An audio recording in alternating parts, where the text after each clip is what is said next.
So, in a previous video, I listed 10 ways that diabetics are being set up to fail.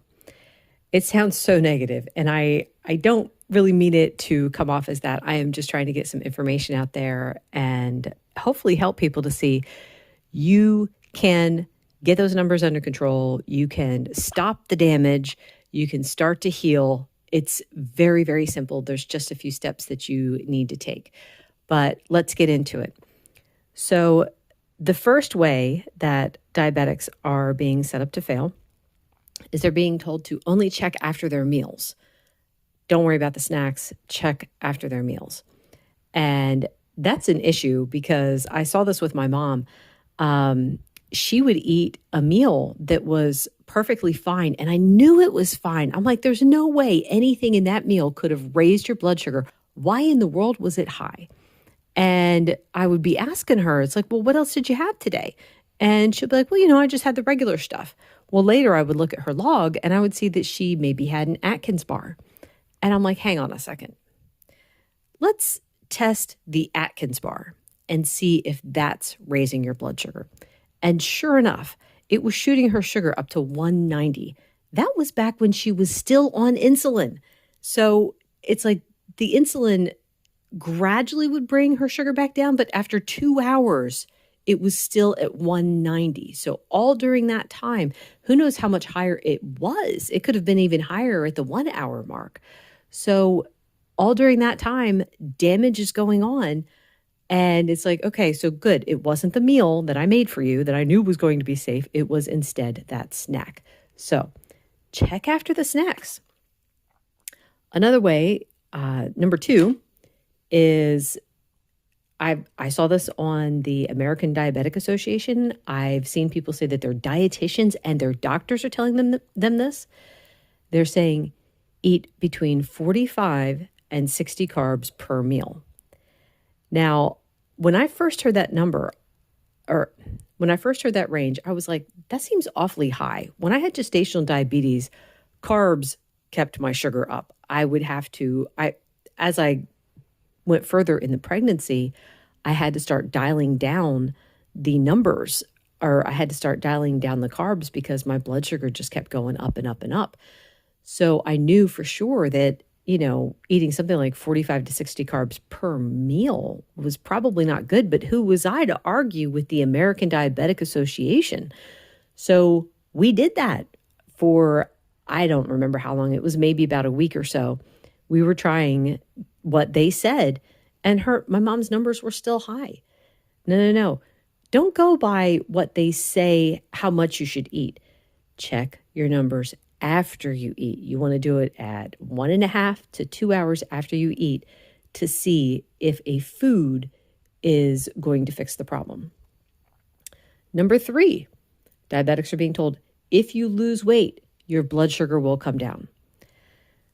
I'm not sure who that's working for, because from what I've seen, weight loss alone, it might help some. But in general, it's removing the foods that are causing your blood sugar to stay high. Your system is damaged. It is trying to compensate. It's trying to overcompensate. It is struggling. If you can remove the poison, your blood sugar numbers will stabilize.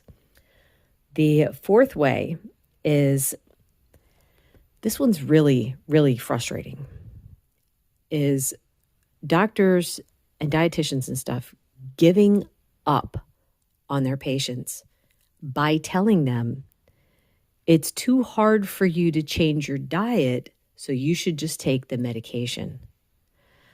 I almost feel like that's a bit of an insult. Like, hi, you're not strong enough to change your diet. You are just, you're way too weak to get rid of these foods that are poisoning you. So I'm going to give you medicine instead. I really don't like that. That really makes me upset. It'd be like telling a smoker, you can't handle giving up cigarettes. So here, just take this anti-cancer medication instead and brace yourself for things getting worse. But you are too weak that you can't give up cigarettes. And I know giving up cigarettes is really hard. But here's what's interesting too. I've heard several people say that they were addicted to drugs or alcohol, and they've said that giving up carbs was far more difficult than giving up the drugs or alcohol. So that to me is pretty interesting. Sad, but interesting. Number 5 is the sugar-free items. This is definitely a problem because someone will see that it's sugar-free and they're like, oh, well, I can't have sugar. This is sugar-free, so therefore it should be fine. We did some extreme elimination last summer with my mom because we were trying to figure out what was spiking her blood sugar. We knew something was going on, but because there was just too many things involved, I was like, you know what? Let's just do for one day, let's just do eggs and butter. If your system can't handle eggs and butter and that's what's shooting it up, then we know you have an actual problem, that there's something wrong with your body and we need to get back on insulin because eggs and butter should not raise the blood sugar. So we did for one full day. She just had the eggs and butter and she was fine. It was amazing. She got like some of the best numbers she ever had. It was like, I think most of her readings were under 100 that day. So second day, we brought back in coffee. And that's another thing that shouldn't do it. I know some people say that the caffeine does it to them. I understand that, whatever, but it doesn't for my mom. So it was another whole day of great numbers. By day 3, we brought back the heavy cream. Again, perfect day, perfect numbers. By day 4, we brought back cheese, perfect day, perfect numbers. I'm like, okay, so it's not the food. Something else here is sneaking in. And we discovered it was the gum that she was having. I suspect too that she has these cough drops. Now, I'd like to nail her down with the numbers on that one to see 100% do the cough drops do anything. But it's that issue of like, they'll sit there and say, oh, it's sugar-free, but whatever they're using to sweeten it could be raising your blood sugar. If you ever want to find out, test. Have the thing, don't have anything else for 1.5 to 2 hours, and then test. Now, I have a bonus here, and this is I said 5, but I'm going to give you one more. This was also one of those things that just made me really upset. I know someone who was they're type 2 diabetic. They were making cookies for someone. They, like me, they love to bake. I don't bake anymore or hardly ever because it's hard. It's hard to make something that you know is bad for people. Anyway, so they were making cookies and giving them away to friends and family and stuff, but they weren't having any. So when they went to the doctor was looking at their numbers. They said, you know, your numbers are actually really good. Go ahead and have that cookie. You know, you deserve it. You've been doing so well. Go ahead and have that cookie. And then the doctor proceeded to increase their diabetic medication. I'm like, hang on a second.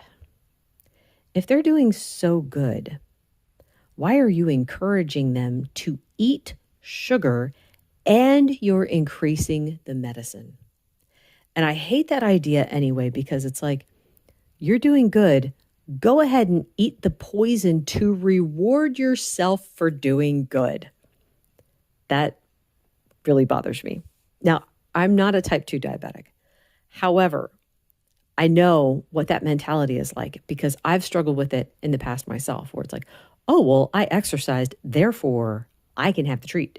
Like, no, I might not be type 2 diabetic, but I know for a fact that sugar is still damaging to me. Carbs still cause me problems, and it is best for me to avoid them. Anyway, oh my goodness. There is hope, though. There is hope.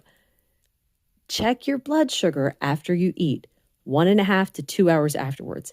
If it goes over 140, it's causing damage. Now, I know that they have changed the guidelines. They have reset the numbers. They now say keep it under 180. But that's not what the science says. That's not what the evidence says. The evidence shows that over 140, damage is happening. So you can look it up yourself. I'll post a link in case anyone wants to try to find it. It's very interesting to me that they changed the numbers. It's also very sad to me that they changed the numbers because that's one of the other ways that diabetics are being set up for failure. Anyway, that is all for today. Thank you so much for listening. Bye.